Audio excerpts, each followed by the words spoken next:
Good morning, good afternoon, and good evening to you, and welcome on your screen to our show, Serum Convo. Today, we have the pleasure to have Karl-Heinz Land as our guest from Neuland.AI, and I would like to introduce quickly some of his former business stations in his business life, which is quite colorful. And I came to over 28 positions, where a lot of those still are existing, as he is an entrepreneur, founder, and a multi-talent. Karl-Heinz is a prominent figure in the digital transformation landscape, known for his extensive experience in visionary approach. With over 35 years in the industry, he has held several key positions and driven numerous successful ventures. Karl-Heinz has been the group CEO of Neuland.AI since 2012, focusing on AI applications for SMEs and public administrations. He's also the managing partner at Neuland Ventures GmbH, guiding strategic investments, and serves on the board of ECO, the Association of the Internet Industry, shaping digital policies. As an advisory board member at the Blockchain Research Institute, he drives blockchain innovation as well. A serial entrepreneur, he has founded and invested in numerous companies and is recognized author and speaker known for his works on digital transformation and Earth 5.0, and his contribution to digital innovation earned him the Technology Pioneer Award from the World Economic Forum and the Time magazine in 2006. Man, that's a reputation. What did I miss? Thank you, Ralph. I think you were more or less complete. Yeah, 40. It is actually more than 40 years in the IT industry. I was starting with a small startup in the 80s called Oracle, when it was not even 300 people company. Yeah. What's that? Oracle? Yes. Like the Oracle of Delphi? Actually, yes. Yeah. No, wow. Actually, you didn't miss a lot. Yeah, so there were many stations, and we are talking today about CRM and artificial intelligence. And I can tell you, I did my first project in AI, even though we didn't call it that way. We called it data mining, and that was actually in '88.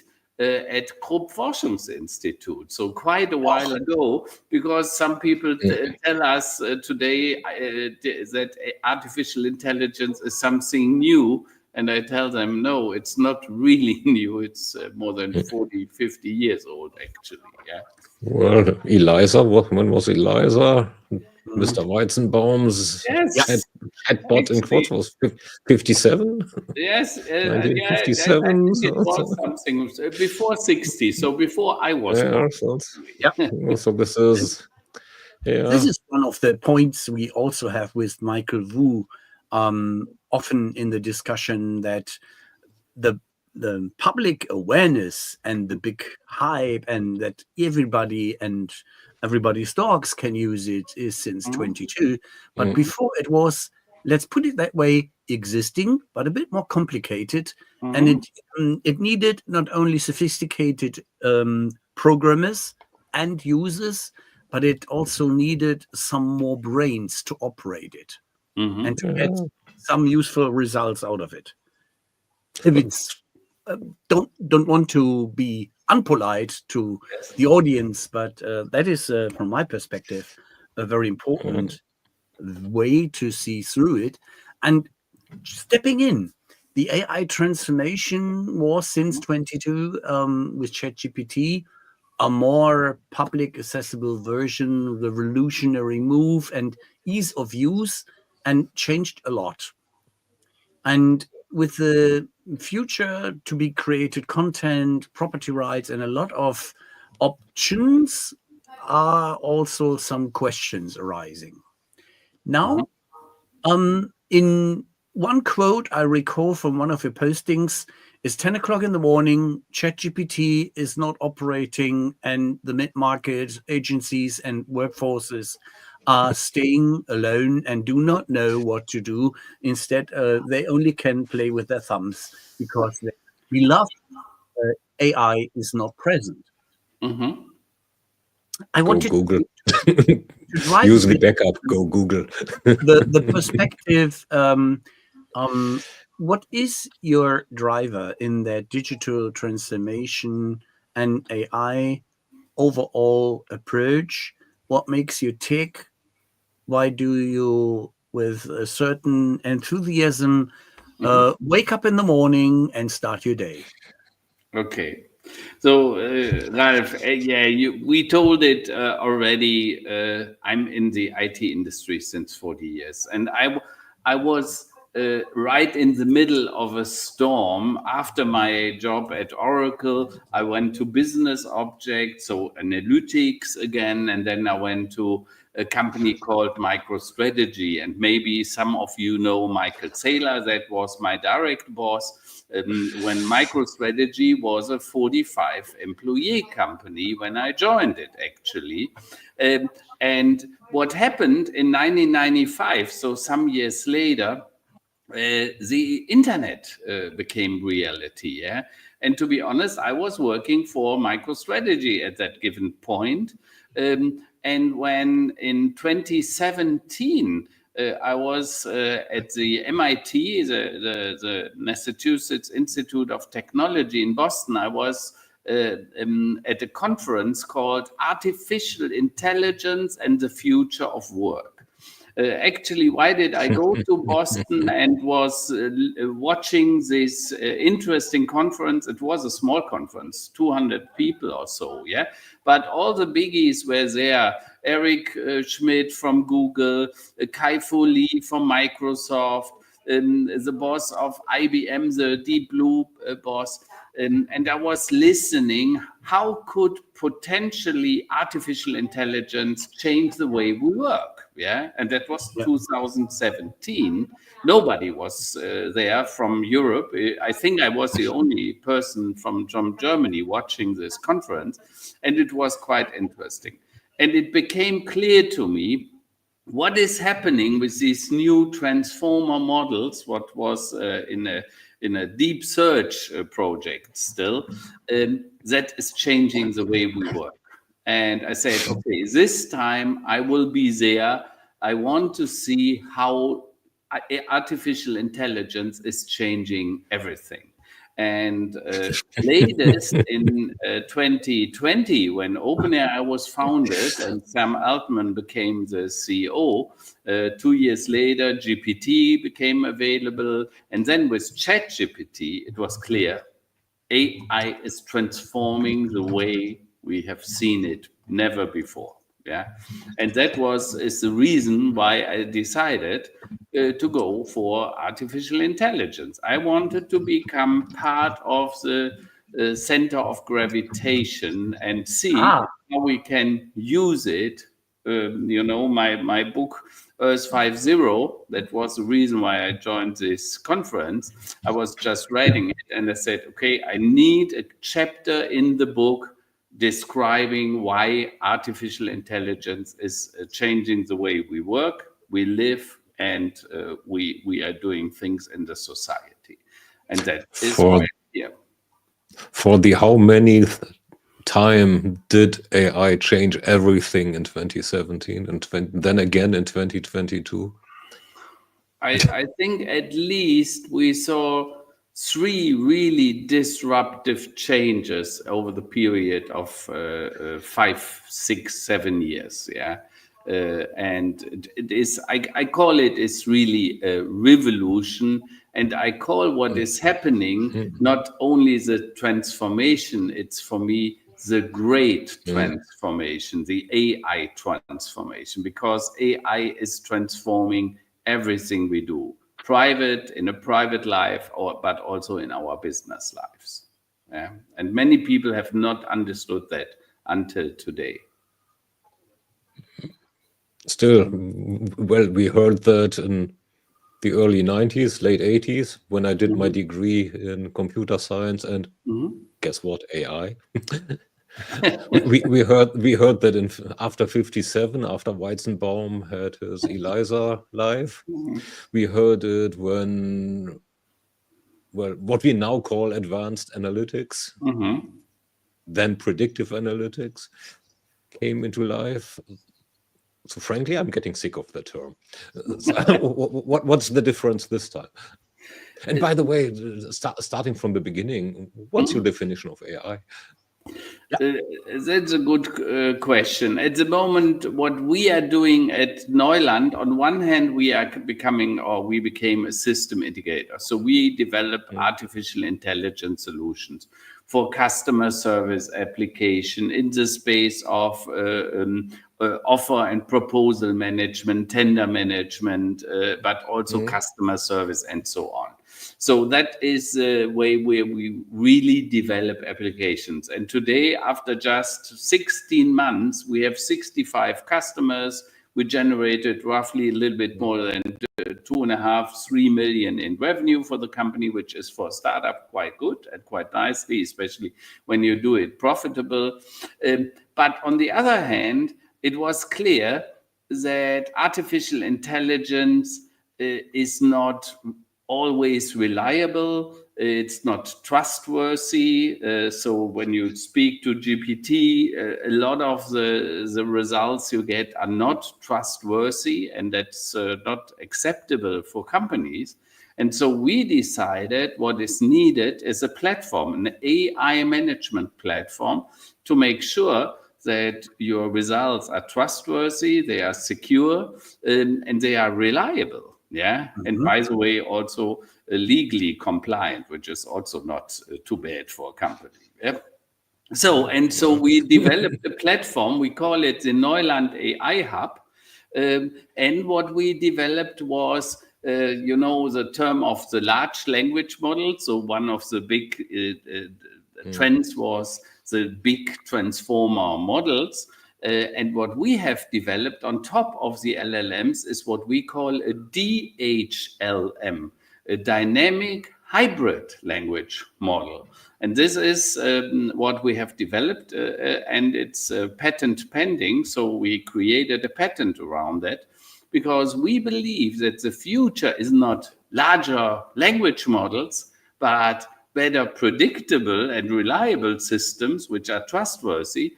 And the answer is DHLM, the dynamic hybrid language model, which is creating results which are very predictable and reliable.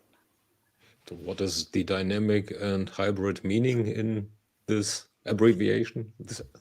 When we think about a large language model, why is it once given a very interesting and good result, which is sometimes looking like magic, yeah, and the next moment you ask something and the result is completely wrong, yeah? The difference is that once it has knowledge gaps, yeah. So whenever the knowledge is not existing, it's hallucinating, and that gives us wrong or poor results.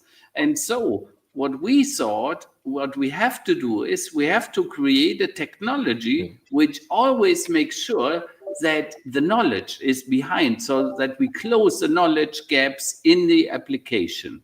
And this is exactly what a dynamic hybrid language can. It, on one hand, understands what the requirement, what the user is looking for, and then it goes dynamically into the real life systems, for example, into the ERP system, into your master data, into your document management, into the systems where you have stored your results, and checks out what kind of data and piece of context is needed. And hybrid, because it doesn't trust a single source. You have your data across your company in different systems. And the DHLM system makes sure that you can access the data wherever it is, involve it in real time into the result, and fix the problem of missing data. And that makes sure that the results are, let's say, the confidence factor goes through the level of 95+%, so that the user can always trust the result he has in mind. Now trying to yank a chain, which is my favorite role. Okay. What's different to what Salesforce sells Exactly. with their Yes. layers or trust layers, or SAP with the data graph or business AI that basically dynamically and hybridly accesses the business data that's underneath it to exactly make the things trustworthy. Yes.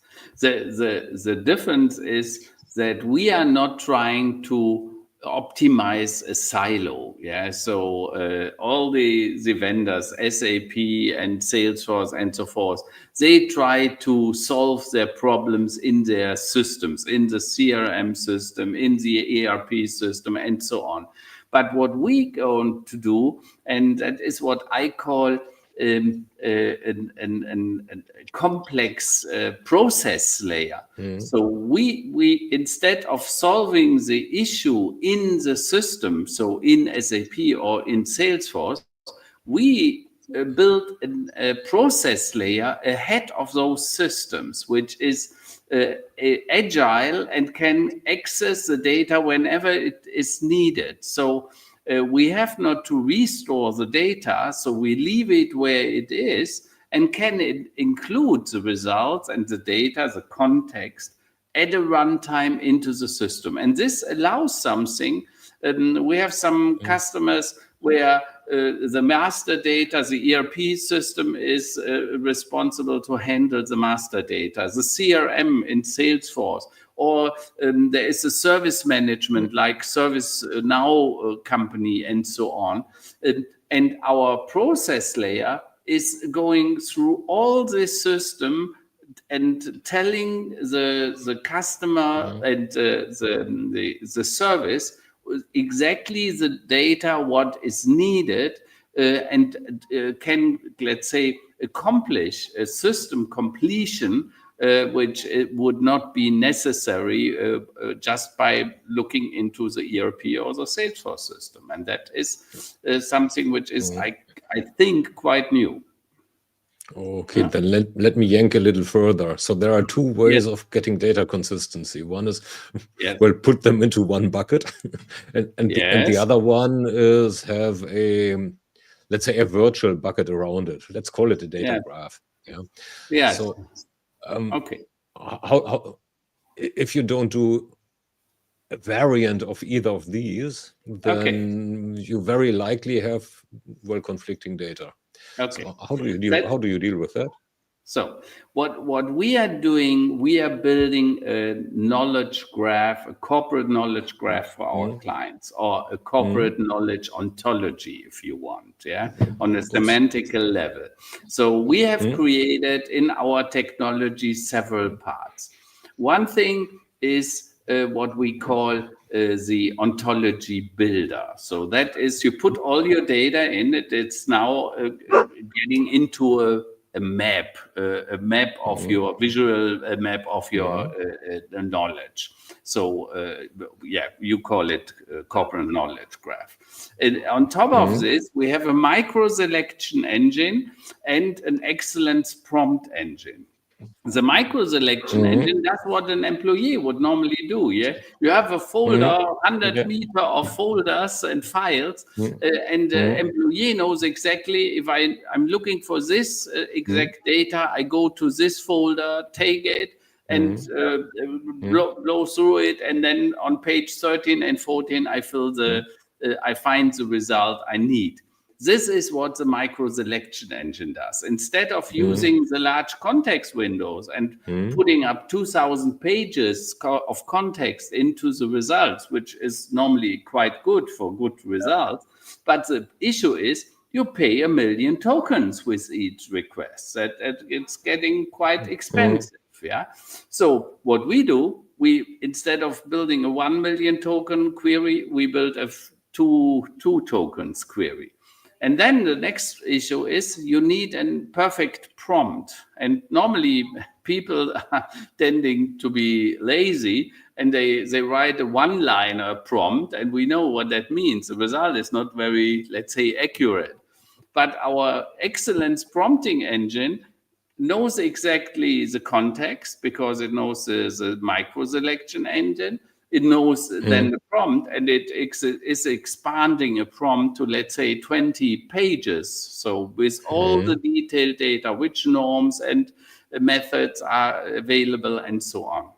And then it knows exactly where it can find through the knowledge graph or the ontology where to find the right data. And that can be combined with an industry competence model, which we have also created, which gives you all the norms, the standards, the DINs, the ISOs, and so on. It creates a very, very accurate result. And that is a difference, a combination of those technologies. So it's not a single thing, no, but it's a combination of all these things. If I did understand it correctly, Karl-Heinz, is that also your approach of cleaning the data up front to get, let's say, a solid foundation for all these approaches? Yeah, but Ralph, it's not so much the cleaning. We don't clean the data. Yes, many of our clients, they start with a master data management achievement, so to say. Yeah. So because many of our clients, they have some master data problems or issues at least. Yeah, it's grown over time, and we all know that's not always consistent and so on. But if you do that in the combination of application by application, so you need to start with a tender management application, a proposal management. We call it the knowledge AI, so an economy of knowledge for the whole enterprise, yeah, where we have this map of knowledge for the company quite consistent. So you can start with one application and you grow it application by application and application. And when you have 5-6 different applications, and for example, one of our customers is a bank, not the biggest bank, it's a Sparkassen organization with 3,500 employees. It's one of the, let's say, top 5 organizations in Germany in the Sparkassen. We have more than 250 identified AI applications for one bank. Yeah.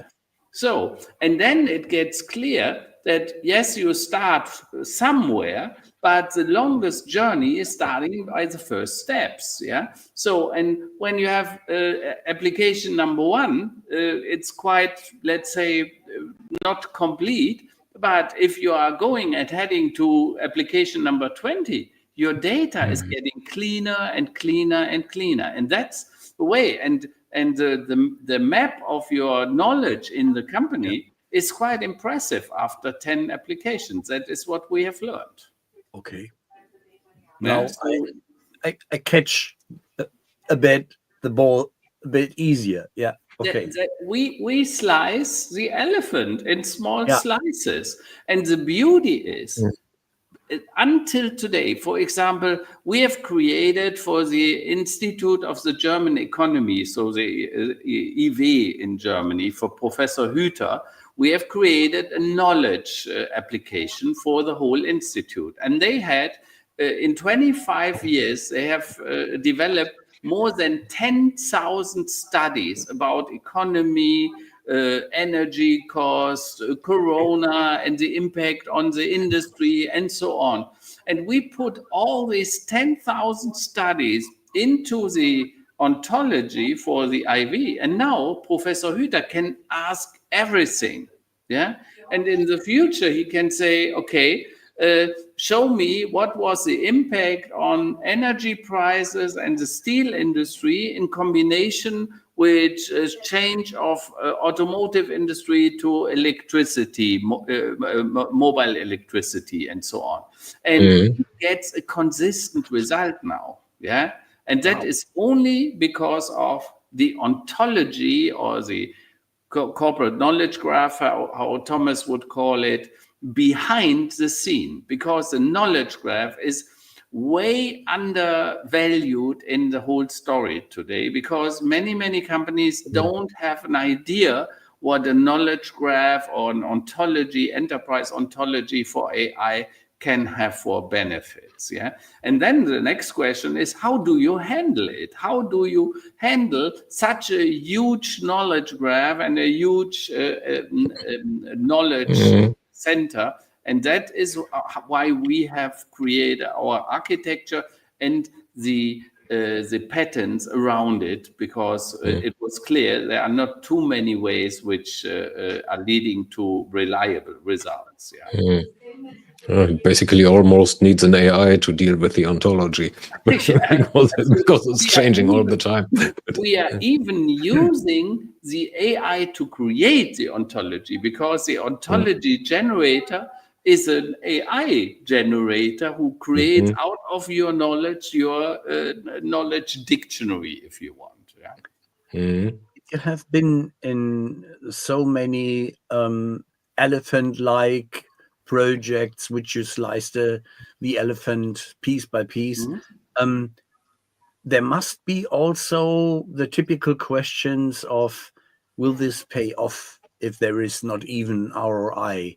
How do you sort this? Because this is one of the magic questions which arises in every discussion, and I would like to put it quite in the starting I love this question, because every client is asking the same.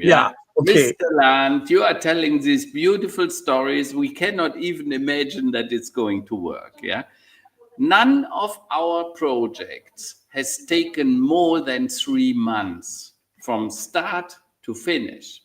So actually, the project at the Institute of German Economy was a we call it 2 sprints, a 4 weeks approach. 4 weeks between kicking off the project, setting the standards and the objectives until we finish the project. And that is very typical. So a larger project, for example, for an automotive manufacturer who is developing his assembly lines, where he has 400 robots, and where the ontology is quite, let's say, complicated, because every robot, just the function of grabbing something for a robot is 380 different attributes. And now multiply this with 400 robots in an assembly line, and you change something. So this was a project where we have spent roughly 3 months to complete the ontology. And that is exactly what is possible with artificial intelligence if you are using standardized components and a clear architecture. And I think our differentiator at Neuland.AI is really that we have developed the architecture at the beginning and not at the end. When you build a house, you have to know, do you want to build a house 2 stories, 3 stories, 4 stories, or 160 stories high, like Burj Al Khalifa? So when you start the house and you think that you are building a flat with 2 stories, but then you identify it's going to become 160 stories, you have a problem with the base. And so we started with inventing the base, where it doesn't matter if you build 2 stories or 160 stories, or in the future maybe 1,000 stories. And that is exactly why I'm complaining quite often when I see that there's no architecture behind, no really thought spent when they begin what to do. At the moment, we call it prompt engineering, but actually many people, they are, let's say, more prompt bustling. So it's like create your own stuff, and that is not leading in the right direction. And the same is true for architectures and artificial intelligence, especially complex systems. And, our companies, we have to deal with so many standards, with so many methods, with so many different developments in the area. And you have to be open for this. And that can only be done by an architecture. And that's, I think, what is a huge differentiator for us and why we are so successful. Yeah, 65 customers in 16 months for a startup, which was not existing. We started the company on the 15th of November in 2023. Yeah, so that is like yesterday. And today we have 65 customers, and I believe at least 50 references, and the other 15 will be references in latest 2 or 3 months. Yeah. So, but let's get a little back to ROI, because I'm just doing a little study on what businesses are trying to improve and whether they did improve it. And if I'm looking at the KPIs, they are looking at they're all tactic. They're all tactical. Yes. So, and well, while in general spending a heck of a lot of dollars or euros into technology and project and own people. Yeah? Yes. So what are your clients trying to improve, and how do they tie that back to either additional capabilities which translate into new revenue or cost savings? So let me say it this way. When we started the company, underneath of the logo Neuland.AI was written artificial intelligence for the Mittelstand, for small and medium-sized companies. Yeah. And what is typical for small, medium-sized companies? They have not a lot of money. They have limited resources. They have no big idea what artificial intelligence is. There are no data scientists and so on. So they really, really need your help. And the first question, because we sell quite often, or in most of the cases, directly to the owner of the company, to the managing director, or to the board in this organization. And the first question they are asking, Mr. Land, what kind of ROI can we expect? You know, let me give you an example. One of our clients, a 300 employee company, they are building marine loading arms for LNG, oil, gas, and so on. So in the large harbors, you see these 40, 50 meter high cranes, which are helping to load and unload fluids like gas and oil. And one of those things is 50 tons, that's this weight. So it's really mechanical engineering, but also a lot of electronics inside. Better doesn't fall on your foot, yeah. The problem for this company, a 300 employees company in the middle of the Bergische, so im Sauerland, yeah. When they get a tender, the tender is 1,000 pages of information, and it's not like readable like a Harry Potter. Yeah, it's really technical documentation. Yeah, no fun, Ralph, to read it. Yeah, and I tell you, we had to read several of them to understand it. 1,000. Some is written in Mandarin, yeah. So because it comes from Asia, then they had to translate it first, that they could make a proposal to understand what is the requirement of the proposal.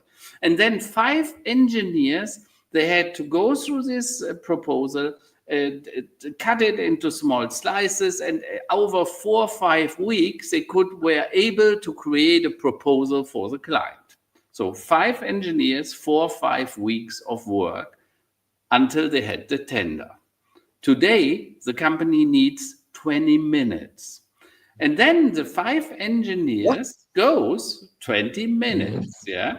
And the result is, by the way, better than what the 5 engineers could do in 4 or 5 weeks, yeah? Because it's more precisely, it doesn't make the typical readable mistakes, yeah? Because on page number 47, it says 4 millimeters of Brandschutz painting, and on page number 278 it says, but this piece, but 6 millimeter painting, so it was the opposite, and of course it was forgotten later on, so anyway, the 5 people now polish the proposal, which is prepared by the artificial intelligence, for 1.5 days, and then they send it back to the requester. And I tell you, 5 engineers, 5 weeks, compared with, let's say, 5 engineers, 20 minutes plus 1.5 days, is a very good ROI. We are pushing this up to the limit. The performance is 97, 98%. And what the managing director, Mr. Schauerte, always says when he is asked, he says, the biggest problem, I was not losing money while I was writing the proposal, but I was losing money when we made a mistake and it was already delivered to Taiwan or to somewhere in the world, and we had to fix it later on. That was costing me the real money. And that is not happening anymore. So, and the ROI of, that is one example. Think about customer service. We have many utility companies right now, and they get up to 2,000, 3,000 emails and telephone calls every day. There are 100, 200 people replying and responding to this request. We do it today, fully automated with our artificial intelligence. And the answers are better and more correct and more empathic than actually what the employees did in the past. Because if you have to answer 50 or 100 emails, always with the same stubborn and stupid request, sometimes at least, that doesn't make the employees more happy. So, but the AI is always nice. It answers in the same format, and the requester, if he is very, let's say, precise, then the AI is answering very precisely. So that means under the bottom line, customer service is getting better, proposals are getting more accurate, and you save a ton of money and a ton of time. And the beauty for the employees, well, so that translates to this customer service center laid off 200 people, and of the 5 engineers, well, probably only 1 is needed because the AI does this stuff.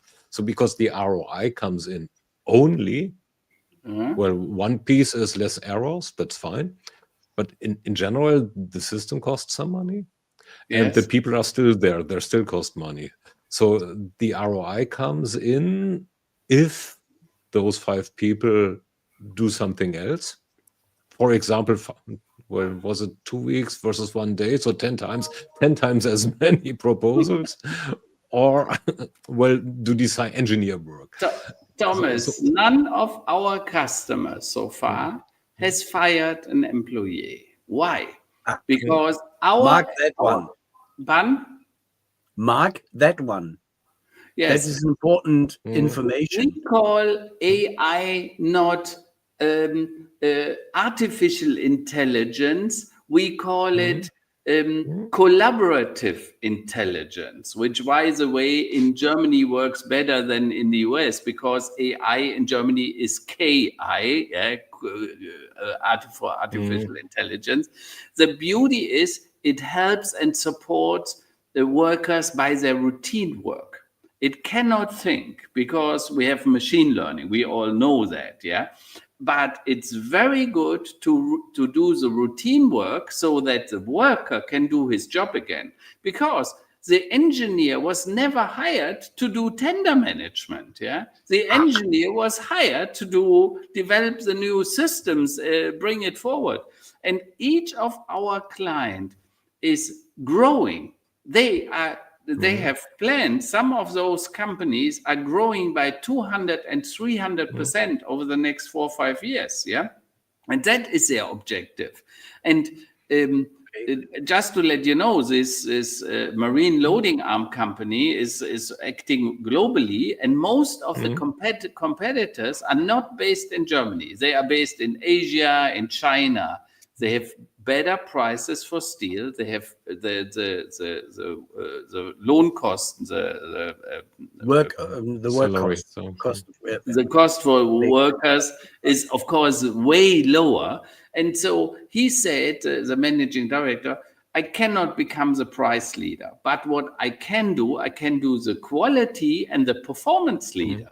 And this is a huge difference. Think about if one of the clients or one of the tenders, the vendors who is proposing a tender, is delivering after 5-6 weeks with some mistakes and flaws inside, and the other one is doing it always after 2 days, precisely right.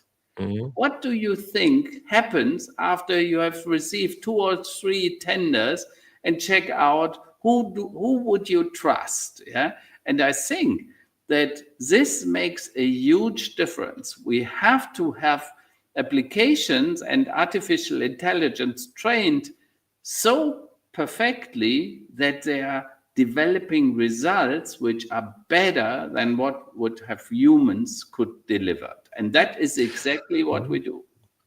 So does that translate to a higher win rate? It translates to a higher win rate. It translates to not losing margins afterwards. Yeah, that was what's happening. There's the fixing, You know, in Germany, our client, Professor Hüter from the Institute of the German Economy, he has given a quote and said, artificial intelligence is the best chance of a new economic wonder in Germany. And I was thinking, what did he say? Ein Wirtschaftswunder depending on AI? But think about it. The productivity is really poor in Germany. We missed most of digitization. The networks are not very strong. Ask Ralph today. So the internet is weak. And so we missed the digital transformation in many, many parts, in many, many ways. And we missed, of course, the opportunity. But now comes artificial intelligence. And, you know, if you think in evolution, and especially in digital evolution, or some people, they call it the economy of scale. When you are late in the game, but you do the right things, you can overturn your competitor by just doing it better than the competition did it. And artificial intelligence is not as complicated as a typical digitization project. Think about an ERP project, a CRM project. It takes a lot of money. It takes a lot of enthusiasm and a lot of people to do things right. The beauty with an AI project, 2 weeks, 4 weeks, 6 weeks, done. Yeah? And that is what we can deliver. And therefore, I believe that when we talk about economy of scale, that artificial intelligence has really the opportunity to create the next German Wirtschaftswunder or economy of scale for us. So now you said that, let's stick to the example of the crane company. Yes. So you said they have a couple of competitors, which is quite natural, as this is it's an incredibly interesting business also. Yes. So now what prevents those competitors to do the same? So because, I mean, the use of a technology at best, unless you have patented it for the next 20 years with plenty of patents that give you a competitive advantage, is at best transitory as an advantage. So why wouldn't they do the same and Thomas, give their offers? I think the evil is always in the detail. Yeah. And, you know, to handle an LLM is a quite sophisticated thing. to handle knowledge gaps is a quite interesting game. And for example, why does it take 20 minutes to get out of the 1,000 pages of tender request a proposal? Because we are sending more than 600 to 800 prompts to the documents and getting the results back. Without an ontology, you are lost. And what we see, 95, if not even 98 or 99% of all artificial intelligence projects are not ontology based or are not corporate knowledge graph driven. And this is because people, they are, let's say, trying things. They are let's say,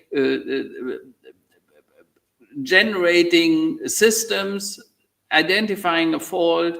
If you would ask many clients of artificial intelligence projects, you would identify that many of them say, yeah, we have a confidence score of 60, 50%, 70, 75.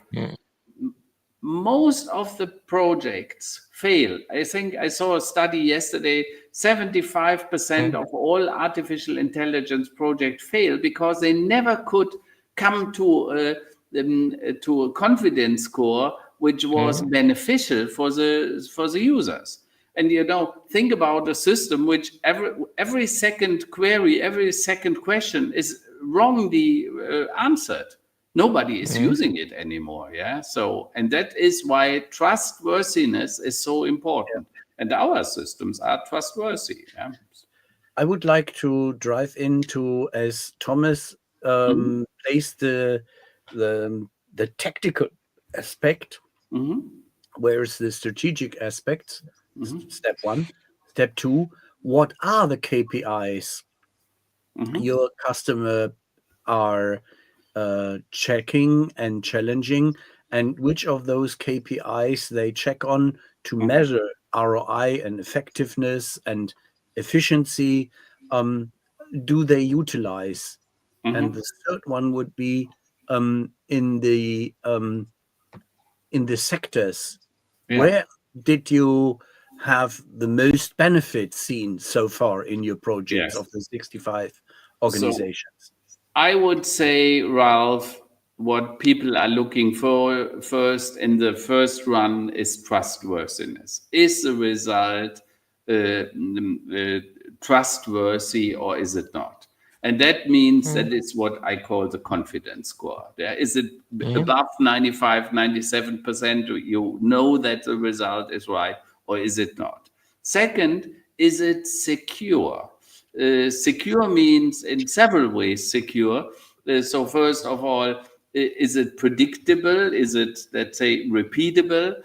And can I make sure that my data belongs to me? So data sovereignty is a very important thing. Yeah, especially here in Germany, very few people, they are very concerned about cloud. Cloud is even a thing where many people are, let's say, question mark things. Yeah, and then the question is, if I provide my secure receipt of the Coca-Cola or of the how to develop an engine or how to do a marine loading, is that then public knowledge? So we have to make sure that this data belongs only to our client, and no, not even OpenAI or Anthropic or whoever is a provider of the LLM gets the data we have put into the system. Okay. And the last one is legally compliance. In Germany or in Europe, we have the EU AI Act. We have the DSGVO, so GDPR. Yeah, it has to be GDPR compliant in Germany if you want to work with personal data and so on. And our systems, we have now even lawyers and Wirtschaftsprüfer, so the large auditors, the auditors. They are using our systems because they know this is trustworthy, this is secure, it is legally compliant, and all in one hand, and it's reliable and producing the results we need. And that all together, this makes our success. And this is based on the fact that we have an architecture. That's because all the others, they are trying to develop it on scratch, and that is not working. Happy to throw in the Köln connection, to say so. The Cologne connection with Winfried, mutual friend of ours, as we have met also on his next ACT shows and summits. And he wrote a POC with GenAI, a proof of concept, is perhaps done in some weeks. The disruptive transformation of agentic AI, or Absolutely. as he's calling egoistic AI, will take some weeks more. Yeah. And I think Winfried, I know him quite well, and he has done many good comments in the past about these things. When we talk the solutions we are developing, that is more or less agentic AI. Because what you do, if you send 600 requests and get 800 prompts back, that is agentic AI who are developing this and go into the different systems, look for the right answers, and bring it together to such a system. I think that is a very interesting approach. I was also curious on the approaches. There are a lot of crappy systems called CRM systems still, and they would like to shine a bit more and brighten up their, at least as we had it, lipsticking or a sexy wrapping around it. So how does your knowledge combine with a standardized, even old client server based CRM system or ERP or a cloud based system? Is that easy to manage? Would that be an attractive opportunity to resell the AI hub? Yes, sure. So first of all, we have both sides of the table. We have clients which are completely committed to go to the cloud and do everything in the cloud. Their CRM and ERP, and of course also the AI. But we have also some clients which are still sticking to server-based and on-premise installations. Sometimes it's not even in the hands of the client, especially when you have a small, medium company and they have installed their ERP or their CRM on-premise in their own cellar. Then we have to connect it as it is. And we use it and it works. Sometimes these systems do not even have APIs because, of course, everybody today talks about we connect via API. But even this is sometimes not possible. And then you have to, let's say, get hold of the system through a user. You are, let's say, simulating a user for this. But this is all possible. The beauty is with artificial intelligence, due to the fact that the AI is aware of the context, you can do things you never could do in a digital transformation or in a digitization project, or at least not for the small amount of money, what you can do right now. And that is the beauty. And this could help us to make huge progress, especially in the German economy, where digitization was not that great. And I recall that there are cloud-based or even Lotus Notes-based or even very, very old solid systems still existing, which have more than 35 years of development and knowledge and experience, or 40 years, one out of the Bodensee region. And they still are not only existing, but they have a solid customer base, and there would be a real benefit to go into connecting with some speeding up not only a turbo booster, but also an effectiveness, efficiency, and smartness booster, to say so. Absolutely. And what, Ralph, is the biggest asset in the company? On one hand, it's in the heads of Brain. your employees, and it's a knowledge about your products and the way you produce them.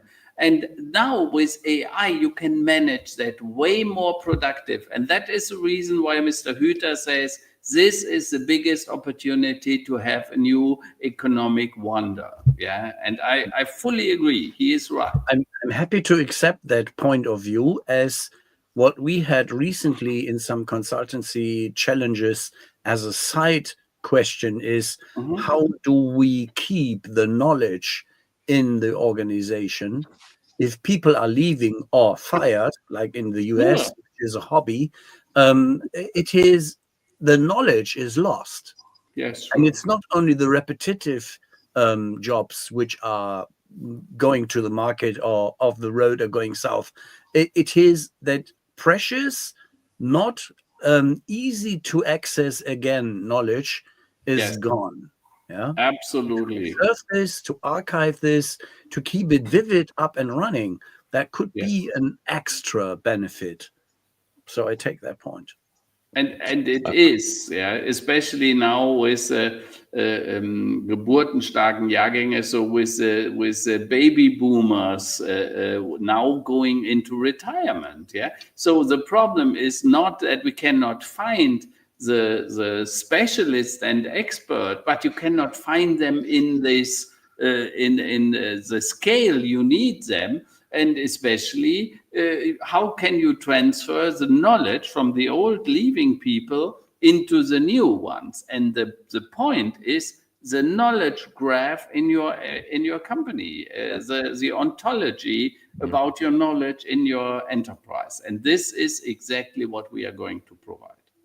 Thomas. Well, I wanted to contradict Mr. Hüter, although I'm not a professor, because Yes. again, this is a transitory, at best, a transitory advantage, and comes the German attitude of being highly non-innovative, making Germans moving late. Means that's back to the example of the crane companies. Yes. I suspect that most of these competitors are in Taiwan, in South Korea, and in China. And they are fast movers. Yes, sure. So, and they are cheaper. So why would that be a lasting benefit for the German company, whether I like it or not? Yeah, you know, the Germans are the bean counters of the world. Yeah. So we That's invented true, yeah. the deans and the methods and so on. And then we try to, let's say, pray it over the world. Yeah. The problem is that is not a scaling business model. But Yep. when two things True. come together, knowledge and exponentiality with a given technology, and you know, when you grow exponentially, you can start late, but if you do it right and you do it really accurate, and that's the bean counters come now to the exponentiality growth and use of the right technology, and that is the DHLM. This together is a combination which is a winning combination. And we are talking now also with politicians, for example, how we can solve the bureaucracy in Germany. Yeah, because that is a nightmare. You know it, Ralph knows it, and I'm so fucked up and frustrated for, let's say, 3 decades. Yeah, but I think that now with artificial intelligence, a smart technology, and the combination of the exponential growth curve, we can really make this happen, and it will happen quick. And you know, we have at the moment a new government, or hopefully in the next 2 weeks we have hopefully one. And by the way, if you look in the joint, how's it called, Koalitionsverhandlungen, in the coalition contract, there is a lot of mentioning of artificial intelligence, digitization, and transformation, and get rid of bureaucracy. And I think that AI is not going to hinder or to break bureaucracy, but it can give it a cover and it doesn't hurt anymore. Yeah, that's the beauty with it. Yeah, and therefore, I'm convinced that we can use it to our advantage. Yeah. The and we cynic have in to, me by says, the cynic in me says that those words appeared in coalition contracts and governmental programs since I can think, which is basically in the 80s. And yes, especially the school system is as bad as it was back then when I went to school. yes. But I completely agree. Innovate. Yeah. so, well, it's words on paper. So what they are worth, we'll see. Sadly, I'm looking at the clock. It's gone. Well, that's kind of Pink Panther. Where's the time gone, right? Yes, absolutely, absolutely. So this was quite amazing. It was really quite amazing, and we usually end these sessions with the request for some famous last words, not in order to terminate the guest, but well, to terminate the session. And I'd like to repeat a question from earlier, of which I didn't hear an answer. What is your definition of AI? My definition of AI is how do you use your knowledge and can make it available to your employees in many, many processes, and make it really workable. And this is exactly what we are doing via technology, a trustworthy technology. Cool. Perfect. Short and concise. Thank you. It was a pleasure, Thomas. It was a pleasure, yeah. It was a pleasure here as well. And thank you for time, insight, wisdom, and good points. And well, to you as well as to our guests, we invite you to tune in next week when we are getting into a bit more mundane topic, which is the relevance of CDPs. Are they still relevant, basically, in these times? with our guest David Raab, who's the founder of the CDP Institute. So that's gonna be another very interesting one, but that's a topic for next week. So thanks to you and Winfried and all the other ones who are still there for enduring us and hopefully enjoying us. See you next week. Have a lot of fun.